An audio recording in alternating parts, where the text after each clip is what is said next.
Well, good afternoon, everybody, and thank you for making time to come to this Barendo Bite, an intro to your mind. I'll try and keep this brief, briefer than my usual intro stroke speeches, but I first met Glenn when I worked at Asda about 8 or 9 years ago. We were going through a big organisational change. Glenn was working for Steve Peters' Chimp Management consultancy at the time, and did a series of work with people across ISD.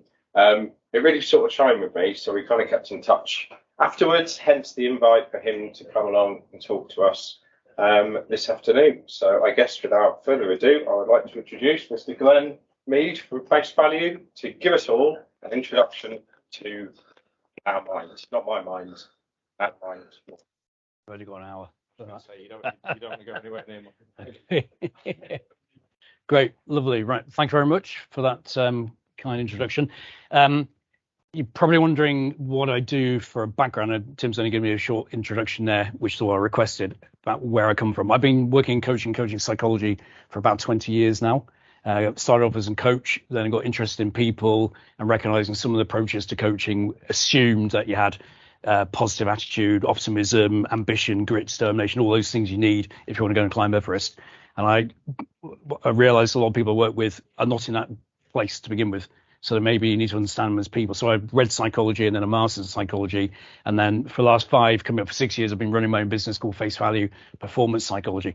So I'm not a clinical psychologist by background. You can relax. I'm not watching your body language and the way you smile, where you avoid eye contact and look away and fold your arms and try and make judgments about what's going on inside your head. I've got an occupational psychology background. That said, I'm judging you just as you're judging me, and the people that are watching on Teams are judging me as well, because we cannot avoid by being human the fact we're doing that all the time. So my background is occupational. I was interested in organizations, teams, change, structure, leadership, followership, stress and resilience in particular. But my main drive behind it all is that I was trying to understand myself. And hands up if anyone in the room is not trying to understand themselves on a daily basis. So I now run a little practice called Face Value Performance Psychology. You do talks like this, facilitation, masterclass training, a lot of coaching, all based on trying to help people be more successful, be happier, be more fulfilled in life by understanding the way they think, feel and behave. So I entitled today's session about what were you expecting? The element of Barendo specific input today is going to be to do with imposter syndrome. That's going to come towards the end of the session, but in the next 55 minutes is going to be fast paced. I would say ask a question anytime you can. For the people in the room, you can stop and ask, but those on Teams, you might, if we get an appropriate moment, I'm quite happy to go along as we go along and answer questions if they arise, but we're going to have some time at the end. What I'm going to cover is helping you understand the way you think, feel and behave with a bit of neuroscientific content in there. It's going to go at quite a pace. So I'm going to give you a simplified version at sort of top level, but enough for you to be able to come away today and understand if you do think you have imposter syndrome, then why that might be. If you don't have imposter syndrome, why you ought to be having it, because I think it's healthy in small doses, and understand not only yourself better, but other people as well, and how you can interrelate with your colleagues at work, your line managers, most importantly, your clients, and try to understand how they might be thinking, feeling, and behaving. It gives you that advantage and use it at home as well. Okay, so time is short, got about 50 something minutes left. I often get told when I'm giving presentations like this that people who are in business want to get the executive summary really, really quickly. So my executive summary for you to take away is really this, that you are dysfunctional. You do things on a daily basis that go against your best intentions. You lose your temper, you get upset, you think things which are distorted, not based on reality. And as a result of that, you don't perform to the best of your ability. And the results of that are things like this. You have negative impact on staff. People who work for you, work with you, might get a bit fed up and start looking around for another job. Customers or clients, you might lose them. And similarly, that has an effect on your profitability. Are you able to run a business in the way you would like it to be run? How often do you take the time to reflect on these things and reflect on your perception, your expectations, the way you're looking at the world, and then be able to think, okay, could I do something like this more effectively? Get the mouse to work. Mouse has stopped working. Oh, there we go. So my sort of strapline for my business is about thinking about success. A little bit of positive psychology in there about why you spend all the time worrying about things that haven't happened yet and ruminating on the things that happened in the past and getting upset about that, letting emotions come again. It's about very much forward thinking about what would be success for you. How do you get the best out of yourself and out of other people based on realistic interpretation of what's going on in the world around you. So the guiding light in the work I do comes from this person on the screen now, a guy called Karl von Clausewitz, who was a Prussian general, if you've not heard of him, wrote this book called On War. It came out in 1832. He'd already died by then, so it is sort of his lasting work. And this is a quote that I use to steer the work I do.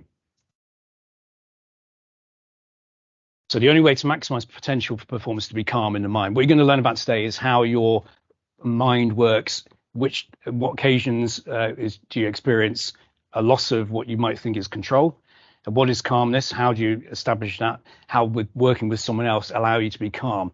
But if you do not have a calm brain, calm mind, a calm outlook on life, your likelihood that you're going to deal with something to the best of your ability, to interpret it, make sense of the world around you, is going to be impaired, distorted. It's going to have a negative impact. So calmness is absolutely important, and that includes physical well-being as well as psychological well-being. You know, thinking about the holistic individual, about getting plenty of sleep, plenty of exercise, plenty of fresh air, eating, drinking properly, as well as being put under pressure with work. So calmness in your mind is paramount. And he was an advisor. Obviously, he was a general in an army, but that's his strategy on war, was to say you're going to get the best out of yourself if you're able to manage your mind. Put more simplistically, I suppose, for a modern day era, is that if you can get to the stage where you understand the way you think, feel, and behave, you no longer need to be surprised by surprise. That when you find yourself in that situation, oh my God, the mouse isn't working, the screen's not working, I'm trying to make it work. It was okay 3 seconds ago, now it's not. And you're having that inner turmoil, which I might be going through right now. I'll leave you to guess. If you can say, okay, well, the show goes on, can I manage still? Then you're in a position of sort of heightened self-awareness. And the more you accept yourself and recognize your pros and your cons and the moments where your emotions are not as good as you'd like them to be or not as helpful as you'd like them to be, you get out of that habit of beating yourself up. And when you look at imposter syndrome, that's very key to beating yourself up and having high expectations. So calmness is absolutely important. It's really, really key. What I do as a coach is understand people's environments and how they work. So for a business like this, particularly one that's to do with business analysis, I reckon you are operating to the best of your ability, wanting to do a good job. Lovely premises like this, highly skilled, highly qualified staff working together to tackle really complex problems. And you're doing it with the awareness that the situation you're working in is volatile, it's unpredictable, complex and ambiguous, a classic VUCA environment. So that already presents you with an environment that's not calm. That's going to take you by surprise. It's going to throw at you spanners and all sorts of things into the works when you've just tried your best to predict what's going on. And you want to do your best, but things don't always go according to plan. Can you keep a calm mind while you're doing that? And I reckon the things you're probably doing in this business, like most businesses, you're doing some sort of modeling, scenario testing, contingency planning. And that is all logical thinking. Nothing wrong with it. It's all very good. My question and challenge for you at the moment is how many of you are spending and taking the time on a regular daily basis to think about how you react emotionally when things don't go well, when your best laid plans come to nothing and you get upset, when the client does something you weren't expecting or they react in a way that you weren't predicting, and then now it results in an emotional reaction, then some thoughts which might not be helpful. Are you prepared for that? Do you spend any time preparing for that and then thinking about how the client's going to react and then how you'll react in turn with the client? What happens when things go wrong? When you lose customers and clients? Not a good position to be in. Do you stress about that? Do you have to explain to the partners of the business, what happened? Do you worry about that reaction? Do you lose sleep over cash flow and bills being paid? Do you lose your temper with colleagues, or do you just lose it in a management meeting? Whatever that losing is, that is a moment when you've lost calm control of your brain. So you're dysfunctional, and it happens at work, it happens at home, it happens between work and home, and you do things on a regular basis which result in an outcome that makes you less than happy. Now, maybe that's not a good way of starting a session by just insulting you broadly and openly to say I'm dysfunctional. You should have seen me about 15 minutes before catching the train from Sheffield to get up here. Things weren't going according to my plan. But based on my tendency to leave things right to the last minute and try and multitask, by the time I got on the train, I thought, well, you knew it was going to happen. You've been doing that for 10 years. Same old pattern. Leave it, run for the bus, just catch the train on time, sitting there sweating, panting, thinking, well, I'm on the train at least. And I look back and think, well, if only I got up earlier or did something earlier and got all those things in place which were in my control, but still fall into the same sort of pattern. Is it because I'm comfortable knowing who I am? And do I beat myself up? Still do, and I reckon most people will do. But don't allow me to beat you up, and that you who on the team's call beat yourself up. Allow me to do it for you. I'd like you to have a little confession time. I'm going to give you about 2 or 3 minutes. Maybe you can work together, or maybe you two work together and you work with Shane at the back there. And I want you to spend 2 minutes just thinking about this question. I want you to discuss something that you've recently done that you now wish to turn out differently. Something that gave rise to an outcome that wasn't what you wanted, wasn't positive, and you had emotions that came along with it. Could have been angry, could have been sad, could have been ashamed. Just 2 minutes.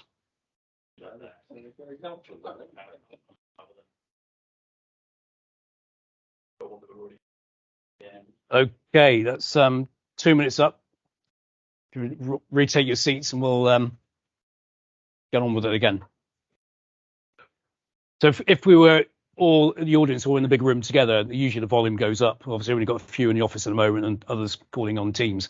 And I'd ask people, well, firstly, I make an assumption because everyone's talking and the energy goes up and socially you feel relaxed because there's engagement going on. I take it that you've all been able to discuss something where you put your hand up and say, yeah, you never guess what I did, or never guess what happened, and I reacted in the same sort of way.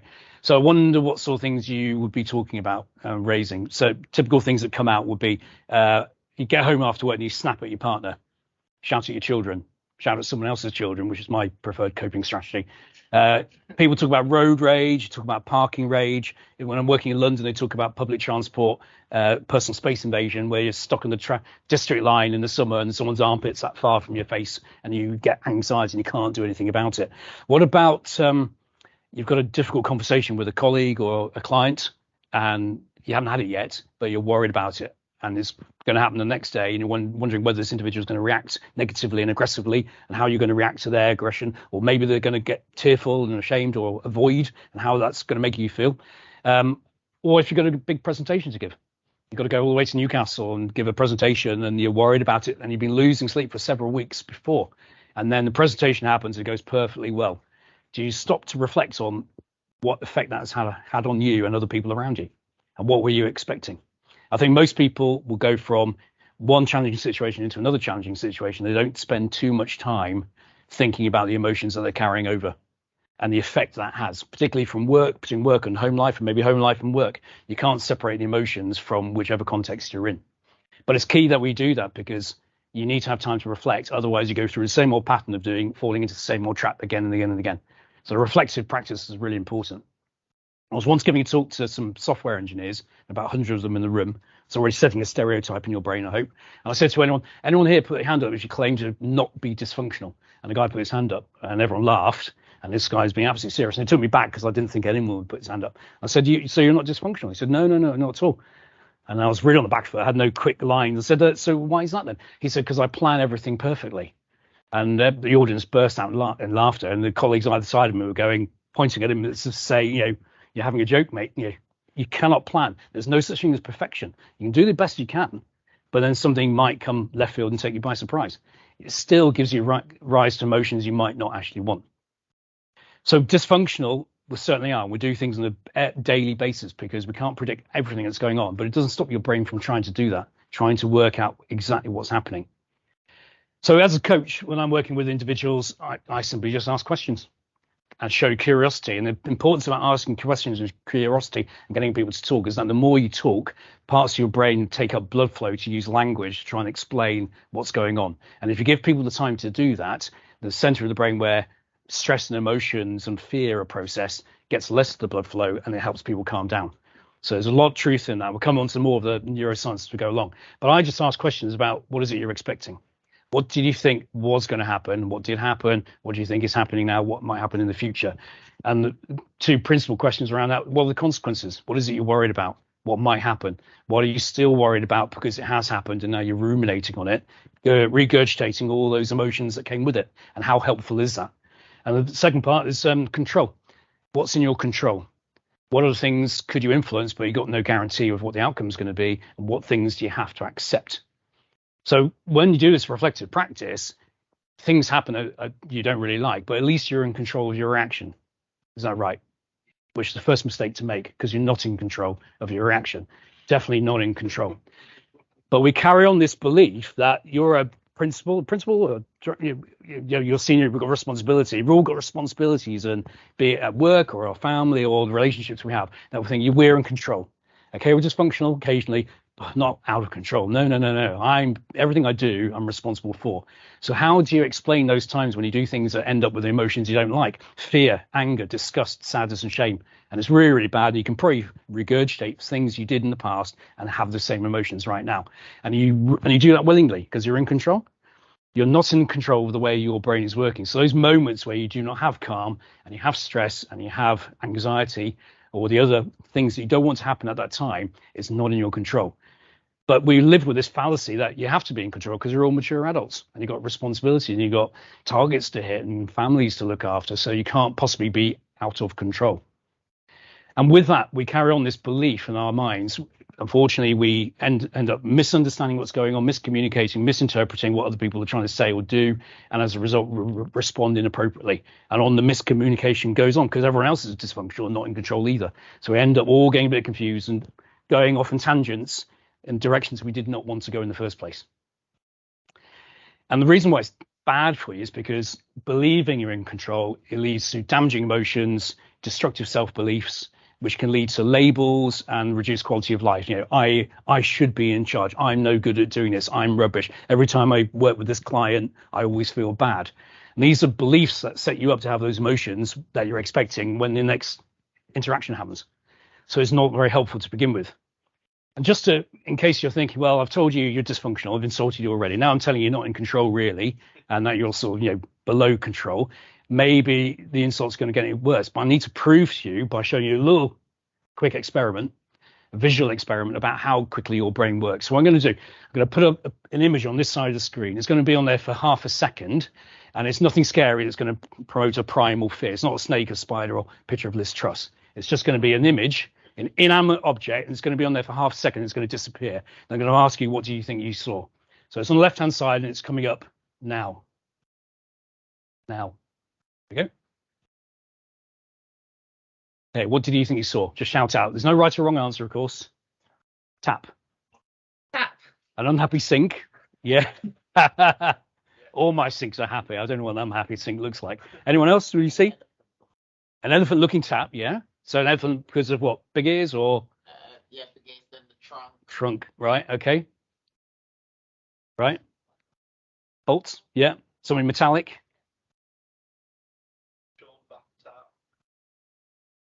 Yeah. Yeah, the subliminal young ones. I remember that. Used to put an image. Okay, here's the image again, and that's staying on the screen. So what you saw was some sort of sink. Maybe that's the elephant part of the face of its nose. There's just a mixer spout, and two where taps would be caps and taps, and that's an overflow.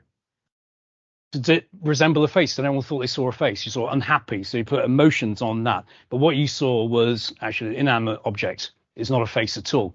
But a part of your brain that identified that as being possibly a face took less than 20 milliseconds to do that. So it's a phenomenon called pareidolia, and it's trying to explain why we are guided towards looking for anything in our environment that might resemble another creature, because there could be danger there. So I'm going to take it off the screen. That's where it gets tricky with touching the screen. It's going to be exposed again. This time it's for 0.1 second, and that's how quick a blink is, okay? So ready? And you were telling me you're in control. You know what it is. It's going to be the same image. Here it comes. Right, so that's 0.1. I've now managed to get it down to 0.02 of a second in PowerPoint, the miracles of Microsoft PowerPoint. And this is how quickly your brain will work out. Here it comes again. Right, so that's literally a flash. Now, the fastest we recorded is 16 milliseconds, where a male participant has been looking at the screen and they get shown different images, and one of them might be another male's face of someone they've never met before. And within 60 milliseconds, the parts of the brain that say there is threat, there's danger, there's stress because I don't know who this person is, it takes 60 milliseconds for your brain to have that reaction. So you tell me you're in control because your brain is making judgments really, really quickly and you're not even aware of it's happening.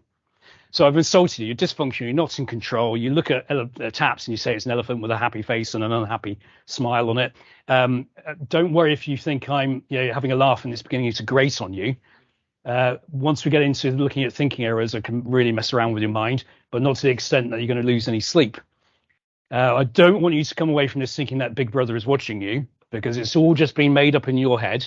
Because as Franklin Roosevelt said, we have nothing to fear except fear itself and the thing that's under the stairs in the cupboard. So to understand what's going on, I'll just give you a quick run through of principal parts of the brain and what they're doing for you to get to the stage of accepting, yes, my brain works faster than I really imagined, and I do jump to conclusions, and I have emotions which are there for a very good reason. So I'm going to go really rapidly through this. Your brain is a fantastic organ, no doubt about that. You've got about 90 to 100 billion neurons. The picture at the back here, you see sort of synapses and connections. You've got axons and dendrites, and that's called a neuron. You've got about 90 to 100 billion of them in a fully formed adult brain. Each one of them's got 1,000 connections, about 2.5 miles of pathway in a 1 millimeter cubed. My brain is obviously deficient in the neurons because I can't conceive of that. I really can't. But it means that the pathways are sending impulses down at 1 millisecond, which is equivalent to about 300 miles per hour. You tell me you can react and say, I'm in control. I know what's going on. No, because it's already happened. In fact, what I'm saying to you now is at least, we reckon, about 100 milliseconds after I've already said it before you're actually processing it, let alone seeing it on the screen. So we're all working in virtual reality with delay input. Each neuron's got an output of 70 millivolts, which apparently is equivalent of an iPod Nano, and you've got 100 billion of them doing that. Your brain is a 50th of your body weight, and it takes up a fifth of your energy in glucose and oxygen. And you can use all your brain, but you can only use about 2% of it at a time because the energy demands are so great that you would black out. So that's a really quick look at the animation of the anatomy of it. You understand it's normal orientation. We're looking from the back end of the brain here to the front. So that's where your eyes would be around here. If you look from the top, well, look from the top, there's more of the sort of traditional view. It resembles a walnut. It's got two hemispheres that largely do the same thing, but they say that the left hand is more to do with logic and plans and language, and the right hand is sort of more to do creativity and visual spatial. But actually they do virtually identically, and they can mirror each other's functions. If you're looking up from underneath, you've got the brainstem coming in. So now we're looking up through the brain. This bit here is the cerebellum, the big bit at the back, and that's also to do with movement and control. It also has two hemispheres, and that's the brainstem going into the center of the brain. So the bits we really need to look at are not on the outside in the cortex, but they're more inside. So we're going to imagine chopping someone's brain in half. Well, in fact, don't imagine that because it might lead to emotions you don't want. So we're looking at how our brain makes decisions really, really quickly. There's about 3 tiers to it. I'm going to go through each one quite quickly. The first thing that happens is you're taking information through your sensory organs. So what you can see, what you can hear, what you can smell, what you can touch, what touches your face, the temperature of the air, and what's going on around us. And all that is coming into the different parts of the brain called sensory cortices. So up here is touch. If you're touching your hand now, that is going from your hand, from your fingers to this part of your brain, and then to be processed to say something is touching me. And your brain is so clever, you can't tickle yourself. Only someone else can tickle you. I've tried it because I'm quite antisocial, but unfortunately I had to succumb. So the back here is occipital lobe. That's for the visual processing. Auditory, and around here is olfactory for taste. Smell has its own center, and they think it's something to do with it being very primal survival sensory organ. All these areas are sending their pathways into the center of the brain called the thalamus, which acts like a bit like a fuse box. And you can take in information, so much information at the same time. You're not conscious how much is going in. Your peripheral vision, how much you're listening to, all the bits of information coming in is all getting processed unconsciously. So if I ask you to be quiet now and listen to what's going on in the room, can you hear?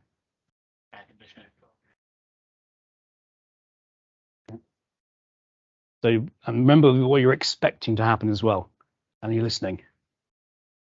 So with your expectations, when I go like that, suddenly startle you, you were not expecting that. So the next stage is now being triggered, which is tier 2 evaluation. What is this going? What does it mean? All these things I'm receiving as my brain. What does it mean to me right now?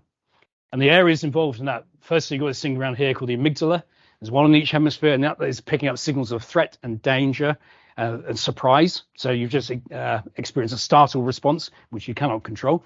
It's one of the two involuntary reactions you have. One is the fear of falling, or the sensation of falling. That reacts in an automatic correction, and startle as well. You're automatically eyes, pupils dilated, looking around, alert, heart rate starting to go up. So the amygdala is looking out for any signals of danger, and it's programming, if need to, into an area called the hippocampus, which is around here, to do with memory. And it's very close. This emotional danger seeking area is close to where you're making your memories. It works in conjunction with this yellow bit here called the orbitofrontal cortex, which is just above your eyeballs, which is involved in social restraint. So when I startled you, I noticed that you didn't all start continuing to be startled and running around. It's because this part of your brain was going, well, actually, no one else is continuing to be alarmed. We're not having to evacuate and run away out of the building. So socially, maybe it's appropriate for me to calm down as well. If it were the case that you're all running around, you'd probably pick up and go, there's something going, it's panic, and a herd effect will happen, social contagion. So this bit tries to put a handbrake on what your immediate reactions might be. So you get startled, do you continue being startled? Do you look around? Are there other people there saying actually non-verbally and using non-verbal body language, it seems to be everything is okay now. But you can use these here to pick up on other people's facial gestures when you go into a client meeting and someone's looking angrily at you. Does that pick it up and say, well, actually, I recognize that face being angry. Do I then interpret that as mean menace? Have I done something wrong? Are we having a conflict here? And no one said a word. Maybe you're already looking for this before you went to the meeting, waiting for that reaction to say, I've been here before when I've been emotionally aroused, frightened, scared, and my hippocampus here, memory, has been programmed with that was dangerous or that was threatening. So your visual cues are typically the ones that are most prominent. Most of us operate visually as the prime input. So your visual cues are getting programmed into your hippocampus, into memory, to say that was an emotional reaction, and I'll look out for that again. But then we get what's called a secondary reinforcer, which is all your other sensory organs that were involved. So you're looking at something that's scary, you might then remember a sound associated with it, or a smell, or a touch, or a feel. So if I ask you to think about something that happened in your younger days, which gives rise to emotions which were not pleasant, and I ask you to tell me what your school smelt like, and you go, well, mine was like polished floors and wax and wet rugby boots and the smell of children, which are particularly bad in itself, although I was one of them. But all that comes back. Your brain is saying, I might need all this information because very quickly I'm going to have to make a reaction, and I want to be on my best in best position to judge what's happening and say, do I need to react? So your brain is loading all these things in, and they can be used as cues that will then prompt some action later on if there is perception there's danger. So I'm going to play a little bit of music now. I'm going to try and see whether these prompts have any emotional reaction on you, and if you have any memory in your brain that says that means something to me. Right, so hopefully this should work. The first one's coming up now. Oh, sound of silence. Try again.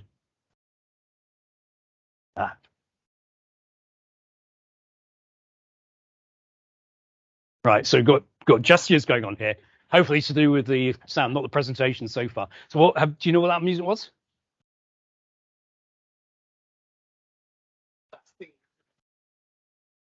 Yeah, it's Hitchcock. Anyone know? Psycho. Okay, yeah. So have you seen Psycho? Yeah. So you might identify that music. The bit of music that didn't work before was a cello doing two notes. It goes dun dun Jaws. But you play it to someone who's never seen Jaws, they go, well, it's just a musical instrument. It might be a cello. So you've got those associations already in there that say, I know that sound, and I know the one with the knife. I played this once to an audience, and they said they all started laughing with the Psycho. And I said, what's funny? They said, oh, I've seen that sketch, French and Saunders. And they've never seen Psycho, but they've seen the French and Saunders. So their association emotionally was happy, fun. That was really, really good. Right, there should be one more coming up now. If I were to put a galvanic skin response meter on your fingertip, like a lie detector, and those two sounds evoked emotions of fear in you, then I would pick up within half a second that you're now starting to sweat and that your heart rate's gone up. And that's not in your control. You can't say, "Oh, it's that noise again," but I won't be worried. Don't get upset. Don't get upset. So it just makes you exacerbate the problem. So what I need to do now for you to have a calm mind, so you can learn a bit more for the next 20 minutes or so, is to reinstate what we call allostasis, which is a level of normal behavior. So your heart rate goes back down again. You feel happy. You feel secure. Whatever you're expecting to happen next in the session, you think it's going to be okay. So one more bit of music. Hopefully. No, should try again. Go back one. I'll try again. Let that play, and then we'll do the next one. Wonder what my heart rate's doing now. Here we go. Let's see if it will work.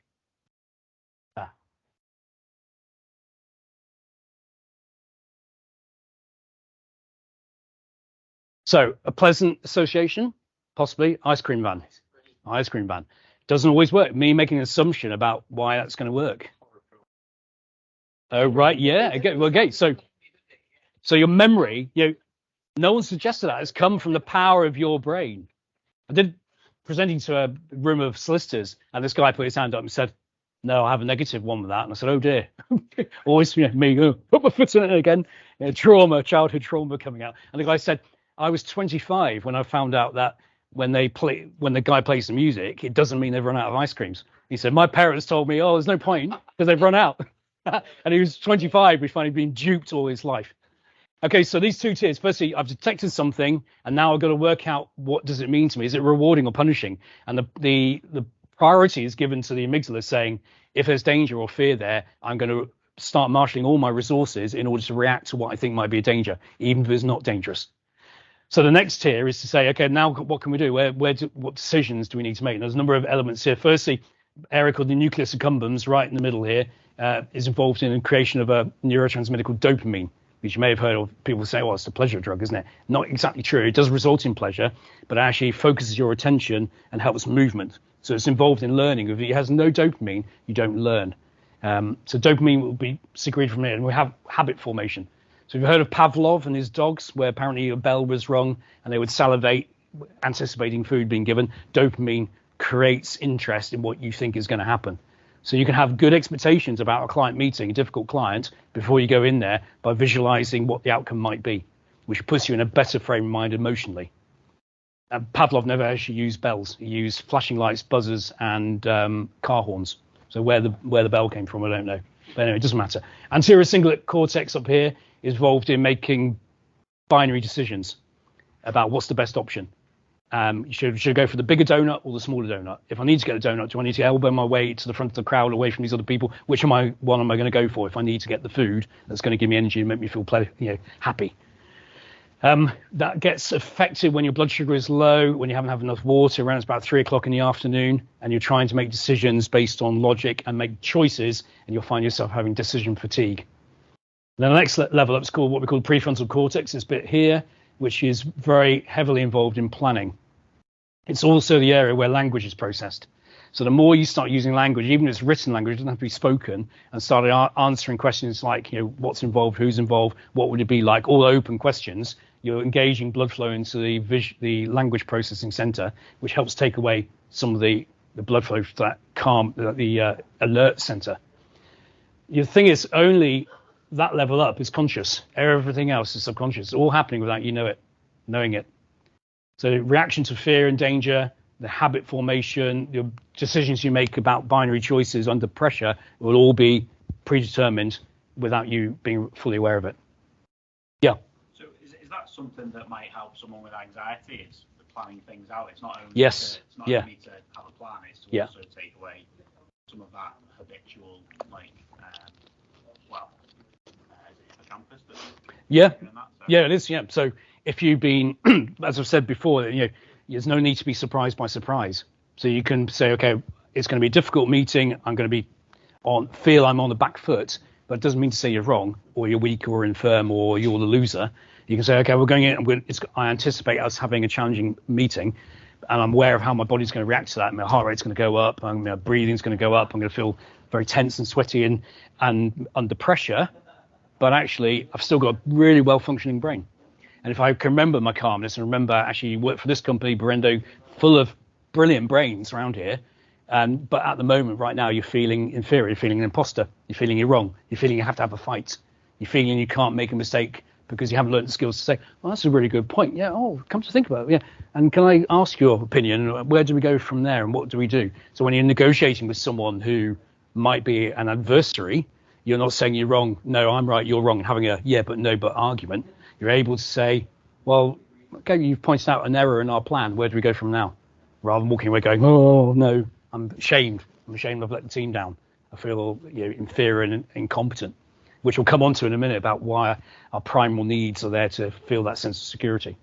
So if we're going to simplify this, we're really saying you've got these sort of two brain functions working. At this level here of reward evaluation, if there's any danger going on, this amygdala can take over and it's very, very powerful. It's there for survival reasons. It's an emotional thinking brain. The emotions that keep you alive. So you've got fear, anger, disgust, sadness, shame. They all prompt you to take action.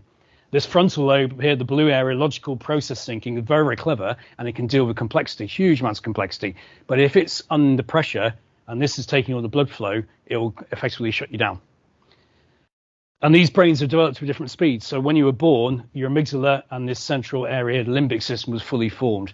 The frontal lobe here, which is about 40% of your fully formed adult brain, can take up until you're 28 years old before it's fully formed. Anyone under 28 in the room? Yeah, that's a shame because someone puts their hand up and say, oh, you're a work in progress. Don't worry. Imagine you've got people, young people in your team or you work with, they're school kids. They're all working on this area here. And their ability to understand how to control themselves and how to manage and how not to break down in tears or how to deal with it afterwards and console each other and calm down. They learn. If they're exposed to severe stress at a young age, then it affects their ability to lay down those coping mechanisms that say, okay, it's difficult. I don't think I'm going to come first in the 100-meter dash today. Can I cope with not coming first? What's the emotions there? What they're going to be like? How do I deal with that in the future? So these brains developing at different speeds, if the amygdala is kicking off, it sends signals down to the cortex, adrenal cortex on top of your kidneys, and that sends out cortisol. Cortisol comes back into the system and it affects your frontal lobe and prevents it from being able to lay down memories and learning, logical, evidence, fact-based learning into the hippocampus for future use. So when you're under stress, cortisol coming into the amygdala loves cortisol, it receives it and goes, okay, we'll have a bit more of that, sends another signal, and cortisol goes round and round. Increases your blood pressure, increases your diuretic tendencies, because water's going into your blood to make the pressure up, ready to pump your heart and your muscles to go into fight, flight, freeze. But the effect it has on short-term working memory loss, that's it. Your frontal lobe, if you have a mind blank in the middle of it, you go, it's because you're under pressure, and the cortisol over chronic periods of stress can stop you from thinking in flow, mid-flow. And this is happening super quickly. So as I said, in the blink of an eye is 0.1 of a second. This is happening in 16 milliseconds. In fact, I read a book last week about expectations and cocaine addiction, because I like cheery books like that. And they did tests of showing cocaine addicts a picture of white powder, and within 33 milliseconds, their brains were now secreting dopamine in anticipation of getting a hit. So this is what's happening. You've got this all or nothing thinking, emotional, instinctive fight, flight, freeze brain, and you've got your frontal lobe, 40%, bigger part of your brain, which is more logical, deliberate, and it uses perspective, but it likes to take its time. When you're under stress and pressure, and this thing's kicking off, alert, or even thinking about it, whether it's happening or not, you can make up your own stress and distress, then it overrides your frontal lobe. So how does that work in practice? Imagine you're in the car driving home, you've had a busy day, and minding your own business, you're on the fast lane, and all of a sudden the car pulls in front of you, causing you to suddenly take awareness. What's happening? You've detected this thing is right in front of you, you're doing 70, and it's within a car's length. So now you're realizing this is dangerous, and your whole limbic system is kicking into action. And maybe your learned behavior is to say, how dare you? And the red mist comes up. So now you're taking your illogical survival brain's taking control of the steering wheel. You're driving 80 miles an hour, tailgating the car in front, honking your horn, flashing your lights, gesticulating with both hands whilst driving with your knee. And the car just burns off into the distance. And finally, you calm down. And then you get into the next decision making, the logical part, which just says, oh, what just happened? That was dangerous. What if they had a tire blow up, or they braked and I went into the back of a skid or aquaplaned, or oh, what's going on, and look, oh, I've missed my junction back there, and look, with wife and children in the back, and I've been partners there, and I've been using some quite colourful language. I mean, what could have happened? Could I have reacted in a different way? Yes, I don't like being cut up. I think it's disrespectful. Or maybe I could deal with this in a better way. Pull into the middle lane, pull into the slow lane, wait until your heart rate drops, concentrate on the road signs. Where am I meant to be going? And let the idiot in the car disappear and affect someone else. Because you don't want your life being threatened because your emotional reaction was, oh, I'll show you, and off you go. And the same principles apply to business meetings, or dealing with a client who deals with you abruptly or dismissively or makes you feel about that big in a meeting. Your same reactions are going on. You think, okay, I recognize what's happening now. How do I deal with it? So models you may have heard of that deal with this concept, things like emotional intelligence with Daniel Goleman. He talks about an amygdala hijack, the area in the center there. You've got thinking fast and slow. Daniel Kahneman talks about system 1 being emotional, system 2 being logical. Marshmallow test, same again, exactly the same brain circuitry going on there. Hot thinking and cool thinking. You want to have your cool thinking brain to deal with the complex stuff. And then the chimp paradox, which is saying the chimp is your emotional center that keeps you alive, and your human is your logical center up here, the person you want to be. So I worked with Chimp Management for 3.5 years, and that's where I got the knowledge about the neuroscience behind it. It's all the same background for the neuroscientific model. It's about how you employ it. So whichever book you want to look at and read, accept you've got this hot system 1 primitive self going through your brain at the time. And it's always going to be there. And it's a good thing to keep you alive. If you didn't have it, you'd been dead a long, long time ago. This thing stops you from walking out into the street in front of a cyclist, usually a Deliveroo driver. This thing stops you from doing those things that ultimately are going to have a negative effect on your life. Things where threats are going to put you in a position of, it could be live or die. So why do we have these emotions? Why do we have this sort of survival thinking? We've got basic survival needs, physical ones like breathing, eating, drinking, sleeping, and having exercise, finding shelter, are all physical things you have to do to stay alive. But then you've got these emotional things for security, autonomy, sense of belonging, status, and meaning. And these are emotional needs we have because we're tribal creatures. We live in packs, and we rely on each other. When you think any of these are going to be at risk or threat, you haven't got anything to eat and drink, you've got no shelter, and no one likes you, then you experience distress, and it comes in the form of fight, flight, freeze. Are you either going to run away from the danger, or you're going to dominate the danger until it goes away and you're now in charge? Or you might have what we call a tend and befriend. There is some difference genetically, and one of the researchers in UCLA, Professor Shelley Taylor, said maybe females have a stronger tendency for tend and befriend because they can read nonverbal behavior faster than males can, and are more likely to say, are you all right? Okay, you're looking a bit sad today, and be willing to share their impressions. Whereas males, generalization, more likely not to say anything at all and bottle it up. But we haven't got time to go into too much on the research side. What's happened there? Okay.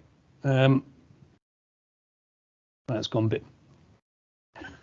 How do I close that down? It's just a bit of a delay on it, isn't it? Yeah. Will that disappear? I can edit this bit out, don't worry. Okay. Oh, back onto normal. Right. Okay. So when it comes to your emotional reaction, including imposter syndrome, it's all based on what you're expecting. What are your needs and wants? What do you think is going to happen? If you think your needs and wants, physical and emotional, are going to be satisfied, or they are being satisfied, or they were in the past, or you think they're going to be, then your emotions are going to be positive. Everything's fine. You give a good presentation, the client likes you, you win a piece of work, it's all going in the right direction, you're feeling secure, you've got competency, you've got autonomy, things are good. So what happens if it goes the other way? Feeling frustrated leads to negative emotions. So this is the survival things of fear, anger, disgust, sadness, and shame. They prompt, they're like a catalyst to make you go and do something. Just do something. Run away, stand still, have a fight. And that's the basic way that our brains are saying this is how I'll cope with it. Unless you've got a mechanism in place already to say, been here before, kind of know what's going to happen. What do I do? Go into my automatic behavior of being calm, moving away from the danger. So the way it affects your thinking, your hot system survival brain does things like this. It's automatic, very quick and involuntary, works on feelings and impressions. It's intuitive. It sees things in black and white, meaning all or nothing. It can't deal with, here's 10 options, which one do you want? This one is that one, because you need to make a decision really quickly. Events and first causes, so it'll make things like, oh well, the reason why it's not worked is because the systems, because Tim planned it to do it like that. I will come up with a reason why it's not me. It can't be possibly my fault. It's someone else. We only look at the evidence you can see. It doesn't decide about ambiguity. It's either definitely this case or definitely that case.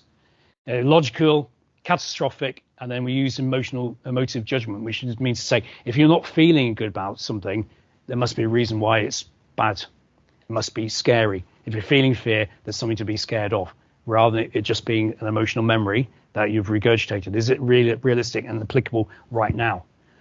And your brain is doing this all the time. So I'm giving a talk and I'm in mid-flow without using notes, because I've done this a few times, but it doesn't stop me taking in feedback from the audience here.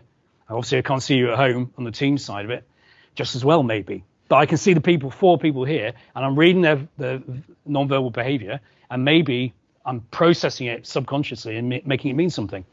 So I'm going to pick on Tim because he's closest. That's a good one. And maybe I'm looking at Tim, and he's holding his hands like that, and he's cross-legged, and he's thinking, I'm protecting. Now he's folding his arms, and he's feeling defensive and protective because he's mildly embarrassed. And maybe I take that mean to embarrassed about my presentation. So I think, well, what am I going to do? I'm going to sit up. You look slouching. You're not asking any questions yet. You're not even. Look, this lady here's got a notebook. You haven't even got a notebook. I'll be asking you questions again. No, just behave yourself. So I'm going in fight, flight, free. I'm going fight mode. So no, trying to dominate it. But what if I'm picking up and saying, well, you're looking a bit tense and you're thinking, he's going to pick on me next. And now I'm getting mildly embarrassed. I won't look at you. I can't look over this. I'm going to look at the camera. Maybe I won't look at the camera either. I'm going to start rocking. And the defense mechanism now, we're going to say I'm going to avoid any contact whatsoever. So I'm going to put my hands in my pockets. I'm going to look at my feet. I'm going to mumble, cover my mouth, and I'm going to turn to the screen. And by the end of the session today, I'll be saying, well, thank you very much for coming. I hope you enjoyed it. Because I don't want to look and reinforce my behavior that says you all think it's rubbish as you start slow clapping and showing me to the door. So that emotional reaction can happen very, very quickly, unless I'm aware of it's going to happen. And I say, how do I prepare for it? So the person you really want in charge is your cool, very good yawn, by the way. That shows you're probably not a psychopath. We can talk about psychopathy later on if you want. But if you feel some hands around your neck, maybe I'm wrong. So don't blame me. So this is the system we want in place. This one says, let's look at the evidence. Find the evidence, use a logical approach for interpreting it, keep things in perspective, use language as widely as possible. So if someone says, I'm not happy with that, what does that mean? What does happy mean? What were you expecting? What could we do to make that a better outcome? And get people talking and using language to say, it wasn't good enough. Well, what is good? What's better? What's worse? That puts perspective using language. And the more you're doing it, the more using blood flow to your frontal lobe and getting people to talk. So shades of grey. There is no one answer or two answers, options. There's plenty of permutations of what could happen. And you're only going to discover that by having the time to reflect and discuss. So how this plays out when we're in a work environment is that we all bring different personalities and personas and masks and defenses. So we find that our anxiety is increased in a group when our needs aren't met. So your needs principally are these. You need to feel like you're in a group and you belong, that you can love the group you're with and they love you back and you're all a nice comfy team. But when you do something that lets the team down, you feel they're going to be rejected, and rejection is very, very painful physically and psychologically. So you don't want to do anything that's going to say, I disagree with you, or you're wrong, or I've let you down. Next one is meaning. You like to understand what's going on in the world, and you like it if people say, Tim, tell me, what does that mean to you? Because I'm interested in your view. I'm interested in your view, everyone's view. When you feel that someone's taking the time to understand you, you feel a stronger sense of belonging as well. That I have a valid opinion or perspective in life, and when people say, I'm not talking to you, then you feel excluded. And that adds that sense of confusion. When you don't know what's going on, fear arises, the fear of uncertainty. Next one is control. What happens when things don't go the way you want them to? You feel incompetent, you feel stupid. You want to make sure things turn out as you intended, but life isn't that simple.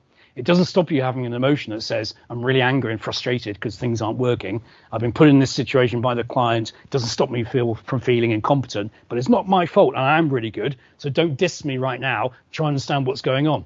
But these things feed off each other.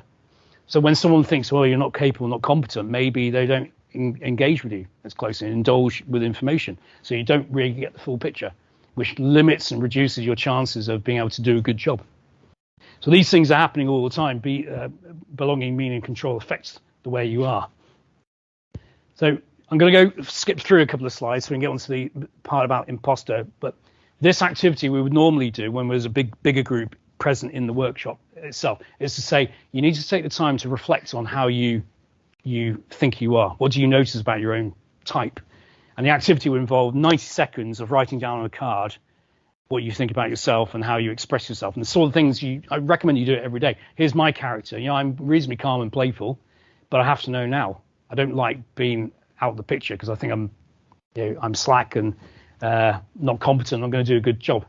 I don't like bad manners, particularly in children, other people's children, when they're in my house. Really winds me up big time. I don't like being late, but I'm always running for public transport. I usually make it on time, but it really makes me worry I'm going to offend the other person and show how incompetent I am because I can't plan to get there on time. And I'm rude and disrespectful.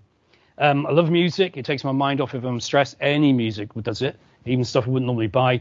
I love crisps. I find myself eating them in the kitchen about midnight when I should be in bed. It tells me I'm in control of that food supply. So there's something going on about me being in control. And the last one is, I love late night TV, but I don't stop to think about what might happen tomorrow when I've watched Shawshank Redemption again for the 18th time and I go to bed at 2 o'clock in the morning. Tomorrow I'm going to be tired, dehydrated, eating too many crisps, not enough sleep. I'm already going to be suboptimal in the way I'm looking at the world and dealing with it. So all these things are going on.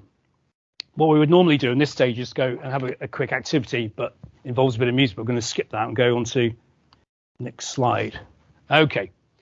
So not only do you have the physical reaction and the pressure going on, but we have these thinking errors. So you've already reacted emotionally to what might be going on, and now your brain is using the evidence it can see to say, I'm backing up what you originally thought. So something scary, you're looking for confirmatory evidence. And we have these number of thinking errors. So we can end up labeling ourselves as being stupid, incompetent, other people as lazy, other people as dishonest. We can use labels as shorthand. We can filter out information that says you're doing a good job. We only filter in the stuff that says, oh, that wasn't really good. It wasn't good enough. The boss doesn't like you. And you're then presenting a caseload of stuff that just says you're rubbish. And that reinforces the label we've got. We can mind read. Anyone experience that going on? Mind reading? No? Yeah? Yeah. I thought you'd say that. Fortune telling. We've got a brain that's a prediction machine. We're trying to work out what might happen next. So that is healthy and normal. But when you predict an over-optimistic outcome or something that's over-pessimistic, and you then start dwelling on that and saying it's going to happen, you can get self-fulfilling prophecy coming. Things like catastrophizing, making something so bad and so important, so disastrous, it's strong enough to make you go and take action. Not, oh, it's just a problem. No, it's the end of the world. And we blow things out of proportion. We blame other people, make demands of ourselves which are inflexible. It has to be perfect. I must win this work. The client has to like me.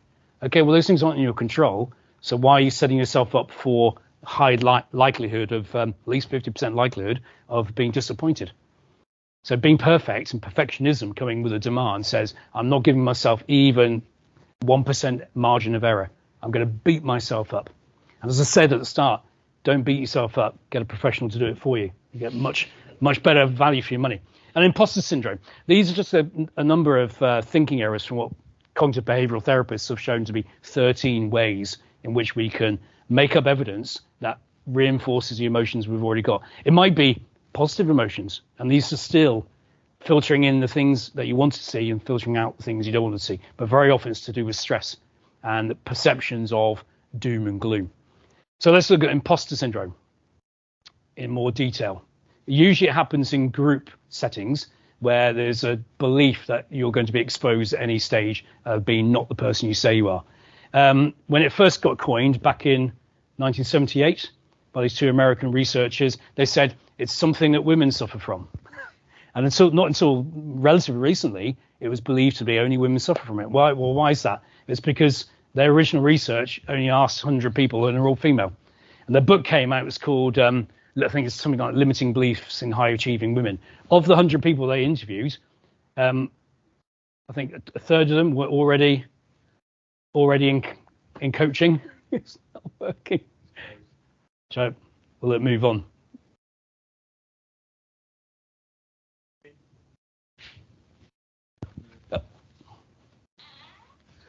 So I just pretend to be the baddie from that James Bond film. Carver's. Yeah. So third of them were already in psychotherapy. So you could say, well, the sample they used, the norm group, were already predisposed to having high levels of emotion to do with doom and gloom, perhaps. And the other 2/3 were already attending lectures and therapy groups, all to do with self-confidence. Needless to say, since then, research has involved people of all gender identities and have come to a conclusion that anyone is affected by this. It typically happens in a new work setting when you've been promoted, or very highly in academia when you're a student on a course or doing a PhD. The beliefs of, I don't know enough, I'm going to show myself up as being ignorant. So the characteristics that came out with it were these individuals lacked the internal acknowledgement of their achievements. They had no mechanism for saying, yes, I'm pretty good at what I do. I've got a track record of being good at what I do, and it's because of that I'm successful in this company or in my field of work. They could either explain their success as being, it was just luck, oh, it was nothing, it was just, oh, I was lucky, or that other people overestimated them. So I should say overestimation by others. There's another word on there. No, I'll go back to the keys then. So the symptoms that came with it were generalized anxiety about everything and anything. So, is the sky going to fall on my head? Oh, is someone going to come through that door? General alertness and being sort of vigilant, hyper vigilant, which is very taxing for the brain and for the body. They have lack of self-confidence, possibly linked to depression as well. So on downward spiral of lack of belief, with a frustration in their own ability to meet their self-imposed targets. So this is where demandingness and perfectionism come in to say, well, here's the target I'm aiming for. Now I'm going to beat myself up for not hitting it dead on, rather than saying, okay, well, you got 90% there. It's pretty good. What are you going to do next week? Let's forget about the past and move on. It's not a defined mental illness in as much as clinical depression is and that sort of thing, but it is recognized as being a factor that contributes to it. And some research suggests that 70% of adults will experience it at least once in their lifetime. So we talk about the imposter cycle, about the moment where you're going to expose yourself as being the phony in the group. It's amazing what you can find on the internet as free photographs to use. So it starts off like this. There's a new project or a task that comes into your inbox. And it's met initially with a period of anxiety, procrastination, doing everything but thinking about it, or over preparing. The moment comes when you engage with the project and it is now completed. You get brief relief, the fact that it's achieved, it's being completed, and a sense of achievement. But that soon dissolves away into the past when rationalization kicks in. And the person suffering from imposter syndrome will say, okay, well, it was just good luck. It was just chance. The success was not down to me at all. And they go through the thinking errors of minimizing their role that they played in it.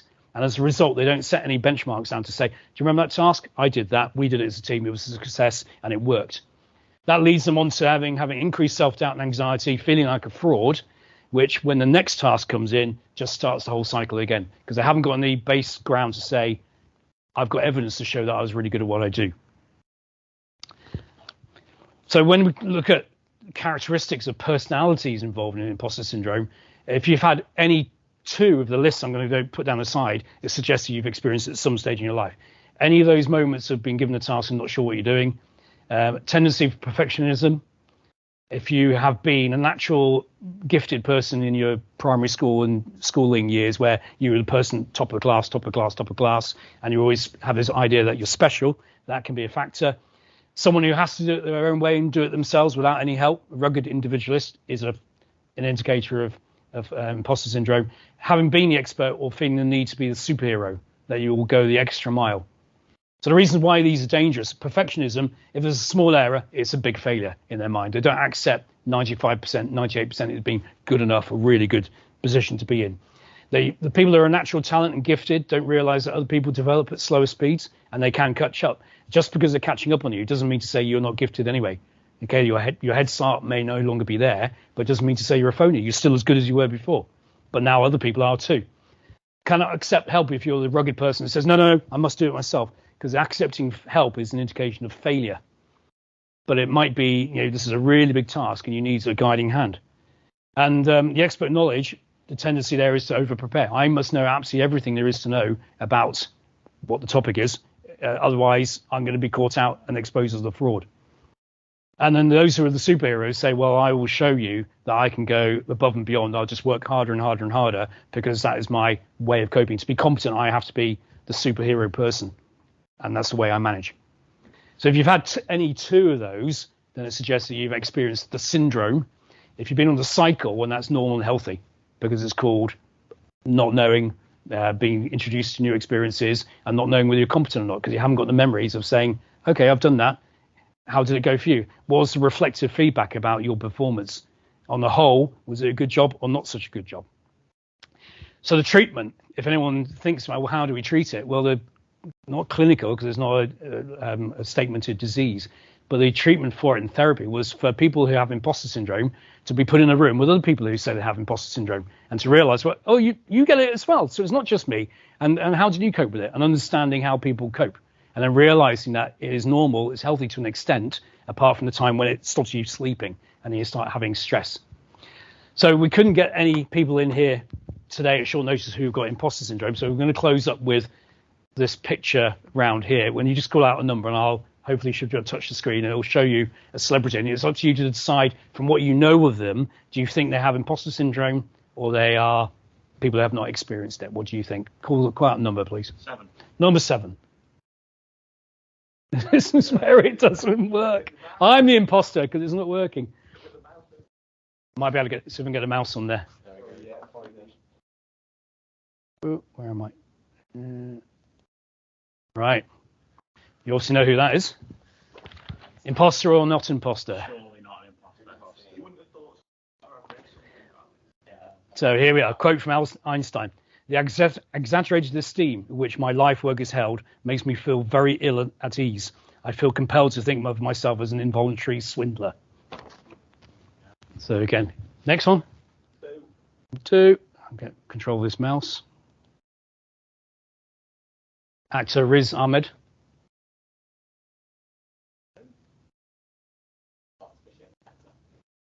I think the other way. I think not, because he's always champion, like getting other people to not to be brave and back themselves. Maybe that's his coping technique. He says he has it. What's the number? 3. Oh, 3. Surely not.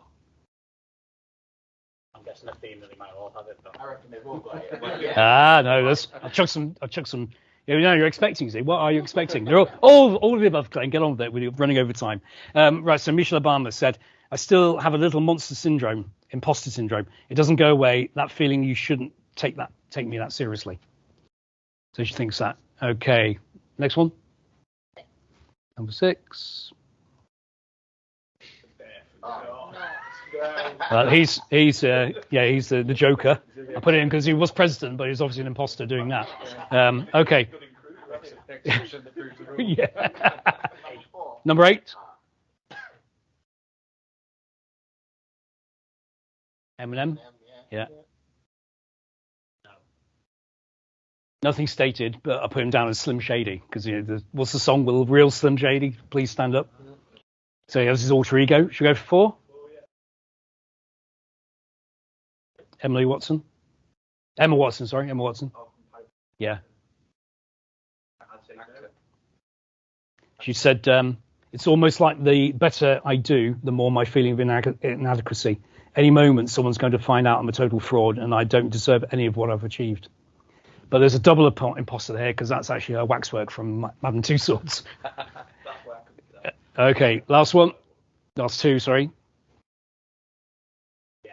Tom Hanks. He said something about he's only made 4 good films, didn't he? Recently? Yeah. He said when he was working on Road to Perdition with Paul Newman, he said he was overwhelmed by the sense of it's Paul Newman and who am I? And last but not least, 5. Jacinda Ardern. Yeah, they've all said, and no specific quote from her, but they've all said, I get imposter syndrome. And you can imagine it from the day-to-day business, and then you're dealing with the pandemic, and you're dealing with all that stuff going on. You must have a moment when you pull back and say, was I really expecting this to happen? Where am I going from here? Right, so does the slide move now, or do I have to? There we go. Okay, so I'm just going to tell you about how you use this understanding of your self-awareness. You get the 3-part program that I've been running for various companies. You can also look on my website for it. 3 parts. If you get your self-control, understand how your emotions run, and you can manage your stress and say, okay, I'm not surprised anymore by the way I think, feel, and behave. And then you can understand where your self-confidence comes from, to saying it's not all or nothing. Just because I've tried something once and it didn't work doesn't mean to say that's the end of the game. And you can work on that incremental basis rather than all or nothing, saying scale of 1 to 10, how do I get there? And the third part is what we call self-efficacy, saying I do have belief in strength of belief in my ability to make something happen, and I need to do it by step. So the three components to this, the first part looking at emotion control, stress triggers, anticipating them and finding a way of coping. The self-confidence to say why is your behavior driven this way and what are your values? Some are more important than others, some are really paramount, others only in certain contexts. And can you put those into perspective rather than being all or nothing? And what intentions do you then decide to apply? So that's where your plan comes in. So I understand I'm going to be stressed out in this situation because it's important to me to have this result. It's not in my control what other people do, and I will feel a particular way, but I have a plan for dealing with it. My intentions are to act in this way, which requires rehearsing and reflecting on it. And the self-efficacy side of it is to say, if you're going to model a success, how about looking around you, because you've got loads of great talented people here who all deal with things in different ways. Can you model how they deal with it? Could you have even as a role model or an icon, what do they do that works for them? What do you do that other people will say, oh, that's pretty cool? Can you maintain your motivation even when the pressure's on, your brain is not as calm as you like it to be? And do you take the time to reflect objectively when you get some feedback about end of a project or even just an interaction with a client where it's not gone as well? How do you walk away from that and say, that's putting me in the right direction? There's also like bite-sized or 90-minute sessions. We typically at monthly intervals with a lot of reflective practice in between. You build up that program of saying this is where I'm going to end up. And that's the final slide, which is where we started about expectations and questions. So open to you if anyone's got any questions. Usually the one is, have we finished now? Is it lunchtime? Anyone in the room? So when you went through that sort of navigation between the different areas of brain that are involved in these different reactions and what triggers them and essentially what solves them, by moving between different parts of the brain and the physiological being able to do that. I suppose I was thinking about that in terms of if you are working with a client who is going through a substantial change, then that is essentially plotting the path of emotions, isn't it? What's happening in people's brains as they go through the change curve. And therefore, what could we do to help them navigate that journey to kind of, minimize the sort of emotional aspect or to acknowledge the emotional aspect, but quickly get it? What tools and techniques and things could we use as part of our engagements to be able to mitigate that? Even just asking that question to your clients, so we're going through this big change area, and this is going from familiarity to unfamiliarity. What do you think your team are going to be experiencing? What behaviours do you anticipate witnessing? And getting them to answer that question, you ask them 2 open questions, and now their blood flow is in the frontal lobe, and they're going to go, well, what's happened in the past? Good stories as well as bad stories. That's all nothing again. So tell me a time when we were gone through change and it didn't go the way you wanted it to, or what were the negative outcomes of that? Because it's really useful learning from adversity. Through adversity comes education. So what went wrong last time? What do we know about it? What could we do differently this time? Is it going to be as painful as before? Do we have to warn people? So you're going through this change process, and the next couple of months are going to be, people might be a bit tetchy or uncertain or insecure. That's normal. Just reassure people that what they're going to experience is going to be normal.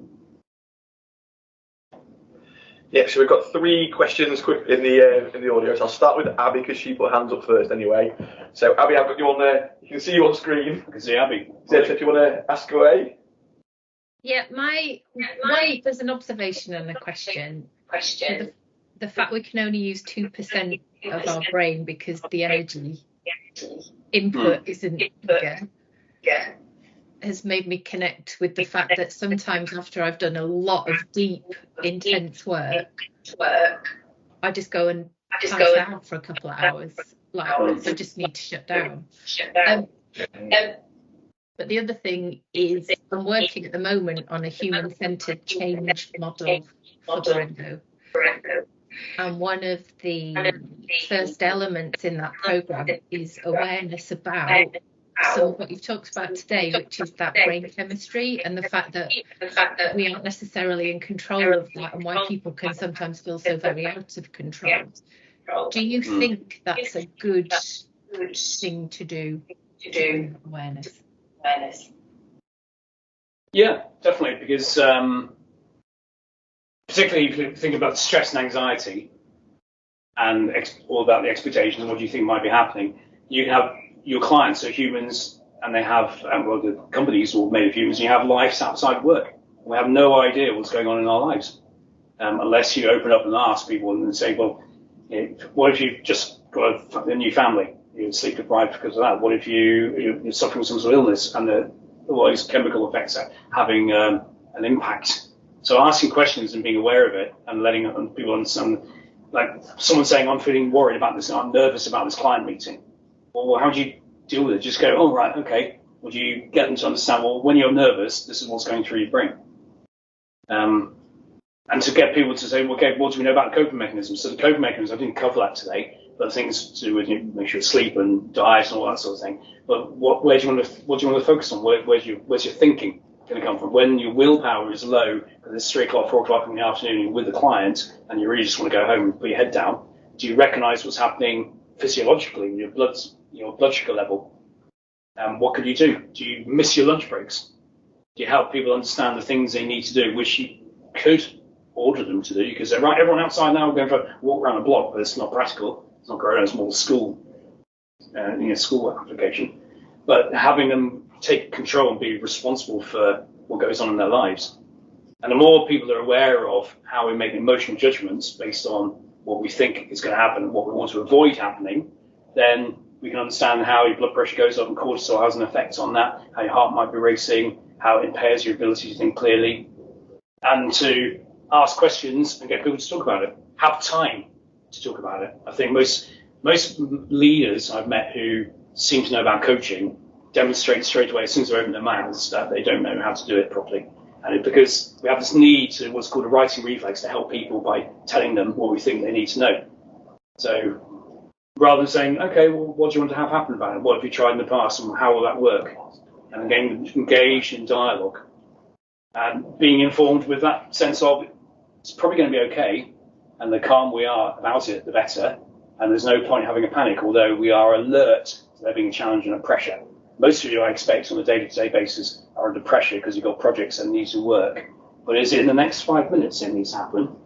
Your emotional brain is saying, it's happening in the next 5 minutes. It's happening. It's massive, it's dead, and I'm the one responsible for it. Rather than the fact that it's happening a while away, you're going to be doing it bit by bit by bit. The significance, you don't really know how big it's going to be. And you are not the only person who's been involved in it. Go and ask the partners here. Say, can you tell me about the biggest mistakes you've ever made? I've gone off on a massive tangent here, but it's all about awareness and willingness to talk and be open. Cool. I've got another couple of questions, if that's okay, Glenn. I'll fire through them quick as I can for you, right? But how does working from home affect the way people's mind works, and will it make us worse at these sort of things?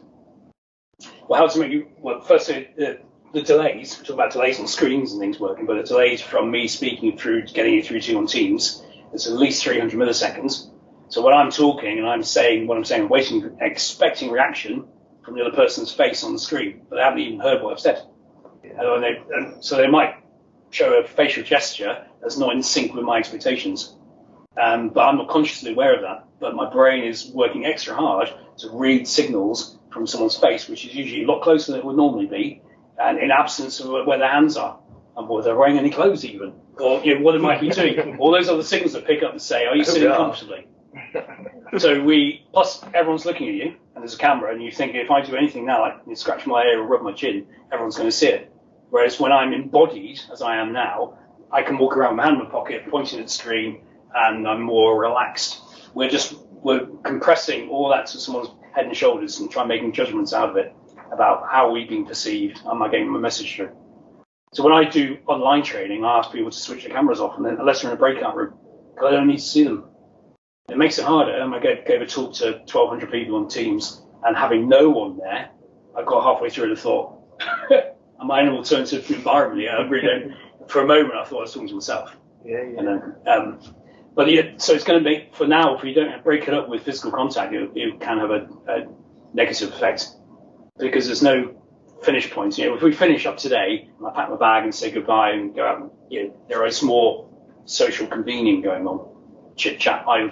When you're in teams and you press that stop button and go, then you're left, as I am in my executive office, with a pile of laundry and a double bed, and then life goes on. You have no break. You have nothing there to remind you to say, but this is Brendo. Look, we've got all these lovely charts all around and people are active and engaged and busy.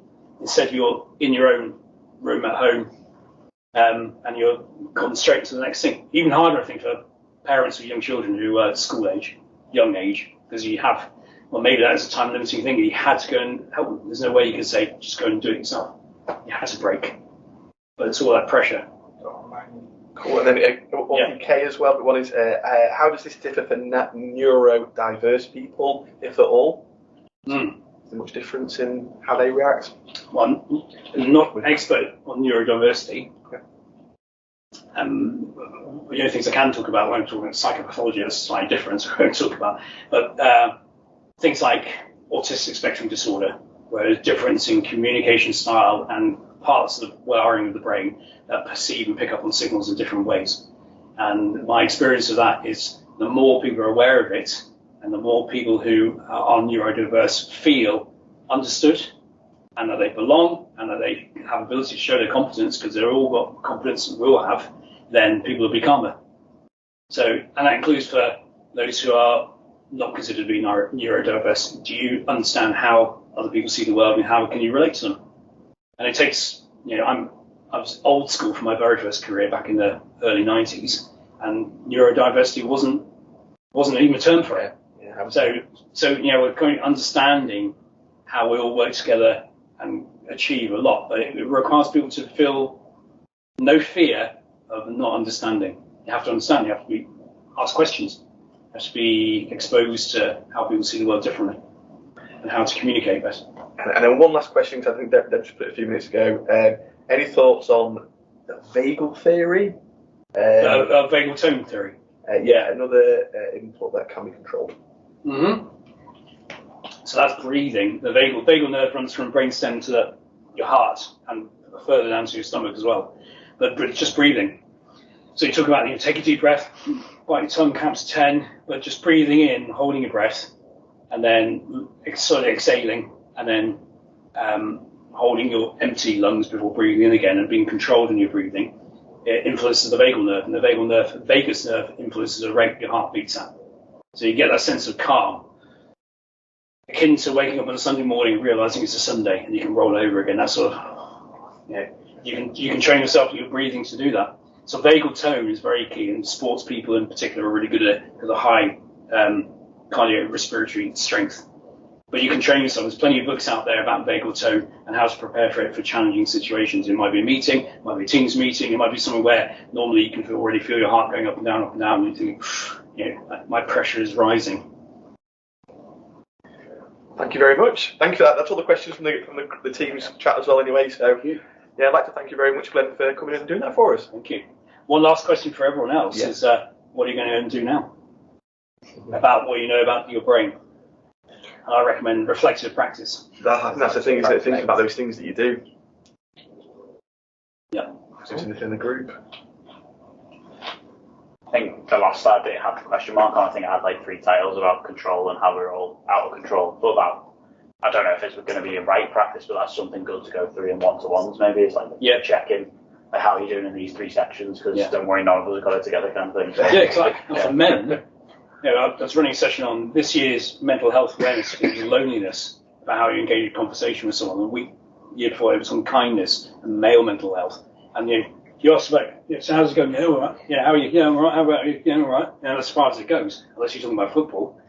So you have to ask, what have you got on this week? Well, doing this, that, and the other. Okay, all the things you got on this week, which is the one big thing that you're focusing your attention on. You didn't say stressed or worried or scared or upset about it. What's the big thing for you this week? Well, I've got this to do. And how are you feeling about that? Well, okay. So what could go wrong? What's on your control? What are you aiming for? What would you be happy with? Of all the projects you've got on now, which one would you, if you could drop it, you'd be happy to say, can we push that back? Because no one ever says to the boss, no. No one wants to say no because your belonging is at risk. You say, can you do this, please? No, sorry. No. Immediately you're saying us and them. So you say, well, yes, I'd love to. However, there are some conditions there. So the good managers are the ones who say, how much you got on? How are you coping with it? Where are the pressures and challenges coming from? Do we need to flex it? Do we need to revisit this? If we have to go back to the client and say, we need to renegotiate, immediately you're going to be breathing, yeah, so here's an expectation, another stress reaction possibly. Can we manage that? Can we negotiate with them? What do you want to do? You want to keep calm in the brain, calm in the mind, so everything else will come out as level-headed, aware, considerate, empathic, understanding, willing to say, okay, well, let's work out a solution. We're not going to come to a solution if we're all taking emotional opposite sides.